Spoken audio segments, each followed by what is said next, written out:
ఓం హ్రీంకారాసనగద్భితా నలసికాం సౌః క్లీం కళాం బిభ్రతీం సౌవర్ణాంబరధారిణీం వరసుధాధౌతాం త్రినేత్రోజ్వలాం వందే పుస్తకపాశమంకుశధరాం స్రగ్భూషితాముజ్వలాం త్వాం గౌరీం త్రిపురాం పరాత్ ప్రగళాం శ్రీచక్రసంచారిణీం. ఓం శ్రీ బెజవాడ కనకదుర్గాదేవ్యై నమః. శ్రీ దుర్గామల్లీశ్వరాభ్యాం నమః. మనకి ఈ యొక్క సెప్టెంబర్ నెల నుంచి మనం చూసుకున్నట్లయితే మళ్ళీ వచ్చేటటువంటి 2 జూన్ 2027 సంవత్సరం వరకు ఇన్ని నెలల పాటు మనకి గురుగ్రహం మారడం లేదు. మధ్యలో అక్టోబర్ 30వ తేదీ నుంచి జనవరి 5వ తేదీ వరకు కర్కాటక రాశిలో ఉన్నటువంటి గురుగ్రహము మరి సింహరాశిలోకి మారుతుంది. మళ్ళీ ఆ జనవరి 5 తర్వాత ఈ సింహరాశి నుంచి మళ్ళీ కర్కాటక రాశిలోకి గురుగ్రహం వచ్చేయడం జరుగుతుంది. ఇకపోతే మనము 4 గ్రహాల మార్పులు ఈ సెప్టెంబర్ నెలలో జరుగుతున్నాయండి.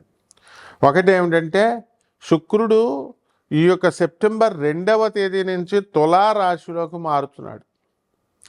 అలాగే ఈ యొక్క బుధగ్రహము తన స్వక్షేత్రమైనటువంటి కన్యారాశికి సెప్టెంబర్ 7వ తేదీన 2026 సంవత్సరంలో మారబోతోంది.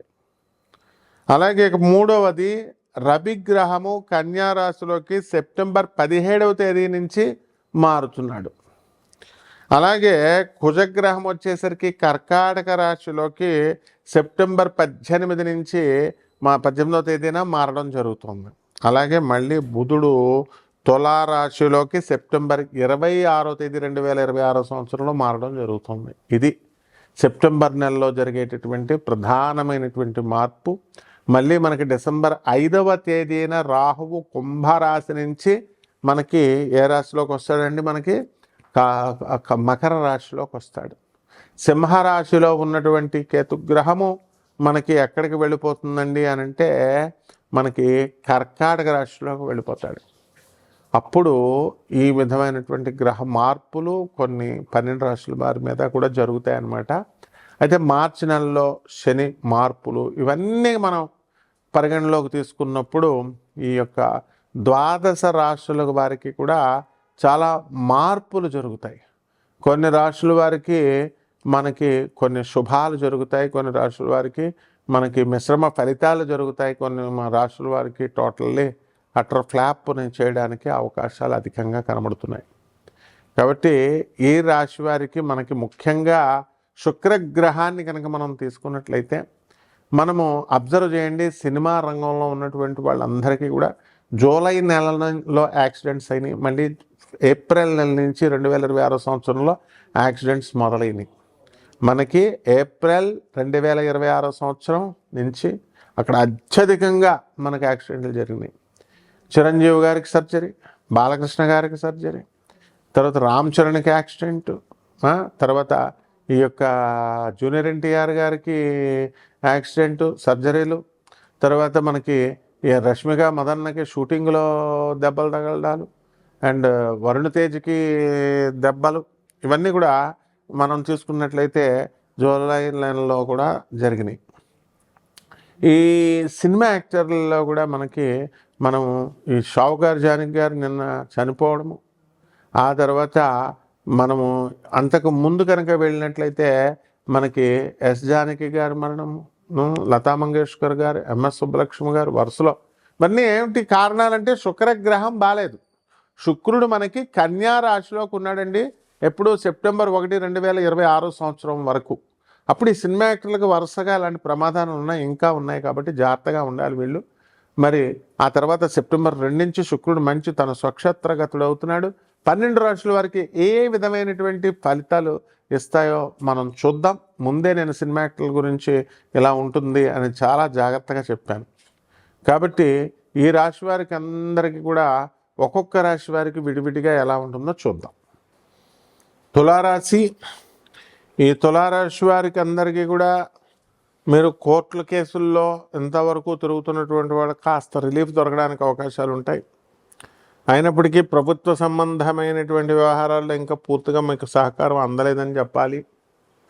ఎవరైతే కాంట్రాక్టర్లు ఉన్నారో బిల్డింగ్లు అవి కట్టేటటువంటి వాళ్ళందరూ కూడా మీకు బిల్డింగుల్లో కన్స్ట్రక్షన్స్ అనేటటువంటివి మీరు కట్టడాలు అనేటటువంటి బ్రహ్మాండంగా చేస్తారు. ఈ రాశి వారికి అందరికీ కూడా మనము వ్యాపార రంగాలలో వీళ్ళందరూ కూడా రాణించడానికి అవకాశాలు ఉన్నాయి. కేంద్రంలో ఉన్నటువంటి గురుగ్రహ ప్రభావము మీకు చక్కగా ఉద్యోగాల్ని శుభకార్యాలని మీకు చేయించేటటువంటి అవకాశాలు ఉన్నాయి. మీ పిల్లలకి అందరికీ కూడా క్యాంపస్ ఇంటర్వ్యూలో ఉద్యోగాలు రావడం ఇలాంటివన్నీ కూడా జరిగి మీకు చక్కటి సంతోషాన్ని కల్పిస్తాయి. అలాగే ఈ రాశి మహిళలు ఎవరైతే ఉన్నారో వాళ్ళందరూ కూడా రజస్వల అవడానికి అవకాశాలు అధికంగా ఉన్నాయి. చిన్నపిల్లలు మరి వాళ్ళ ఈ యొక్క రాశి వారికి చక్కగా మనము తులారాశి వారి కోర్టు కేసులు మెయిన్గా, అది కూడా మీరు తప్పులు చేయకుండా, మీతో సంబంధం లేకుండా, మీ తల్లిదండ్రులు చేసినటువంటి తప్పిదాల వల్ల, ముఖ్యంగా మీ తండ్రి చేసిన తప్పిదాల వల్ల ఇప్పటికీ మీరు కోర్టుల చుట్టూ తిరగడం అనేటటువంటిది జరుగుతూ ఉంటుంది.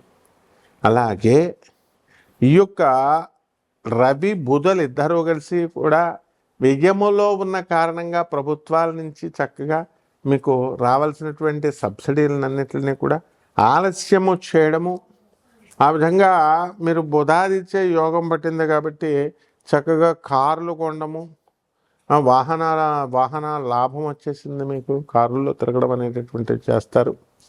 అలాగే ఈ రాశి వారంతా కూడా మనము అనేకమైనటువంటి ప్రాజెక్ట్స్ మనం టేకప్ చేస్తారు అన్నమాట.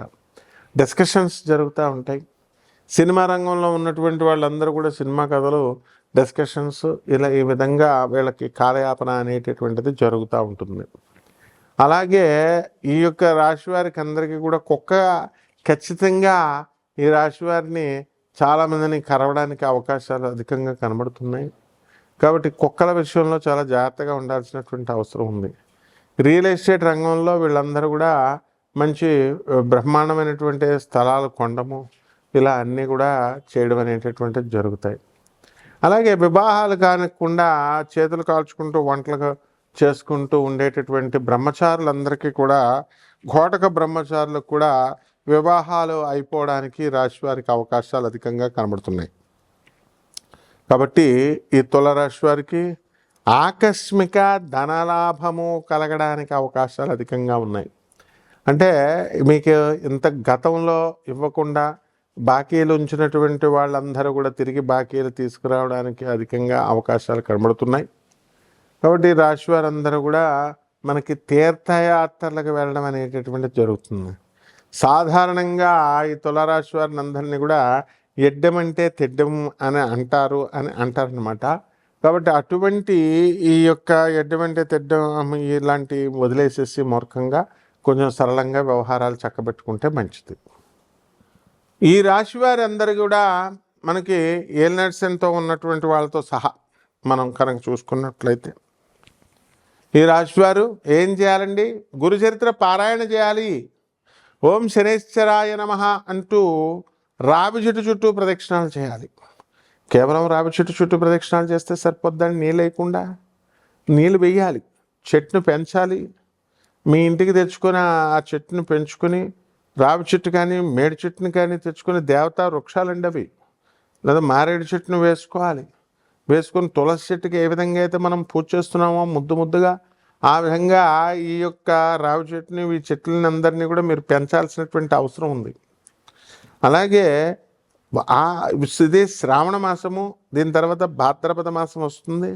వరలక్ష్మి వ్రతము అనేటటువంటిది కేవలము 2వ వారంలోనే చేసుకుంటేనే కాదు, ప్రతిరోజు కూడా చేసుకోవచ్చు.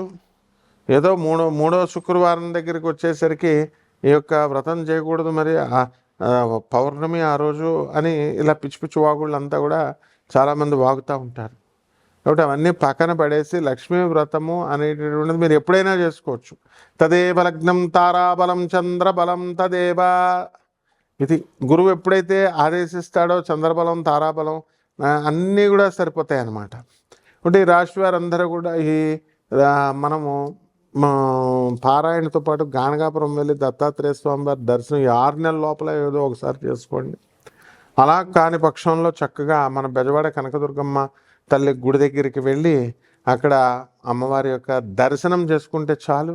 అక్కడికి వెళ్ళి అందరూ కూడా పూజలు పునస్కారాలు, ఈ అరుణాచలం వాళ్ళ పరిస్థితిని మాత్రం బెజవాడకి తీసుకురాకండి. వెళ్ళండి, చక్కగా చూసుకోండి, దండం పెట్టుకోండి, వచ్చేసేయండి. అంతేగాని అక్కడే సెటిల్ అయిపోవడం, అక్కడే ఇళ్ళు కట్టడాలు, షాపులు పెట్టడాలు ఇలాంటివన్నీ వస్తే ఇలాంటి ప్రాబ్లమ్స్ అనేటటువంటి రావడానికి ఎక్కువ అవకాశాలు కనబడుతున్నాయి. కాబట్టి ఒక లీటర్ పాలని మనము సోమవారం నాడు పేద బ్రాహ్మణులకి దానం చేయాలి. అలాగే పాయసాన్నం అని, తర్వాత దద్దోజనము, చక్కెర పొంగలి ఇలాంటివన్నీ కూడా మనకి ఈ శ్రావణ మాసం వెళ్ళేంత వరకు కూడా, భాద్రపద మాసం వచ్చేంత వరకు కూడా మనం వీలున్నంత ఎక్కువ సార్లు మీరు ఇవన్నీ కూడా చేసి చక్కగా పేద పిల్లలకి, అనాథలకి, వికలాంగులకి, సాధువులకి అందరికీ కూడా పెట్టడం ద్వారా బ్రహ్మాండమైనటువంటి అనుగ్రహం మీకు లభించడం అనేటటువంటిది జరుగుతుంది. కాబట్టి ఈ రాశి వారంతా కూడా చెట్లకి నీళ్ళు పోయండి, జాగ్రత్తగా జపాలవన్నీ కూడా చేసుకోండి. శుభమస్తు.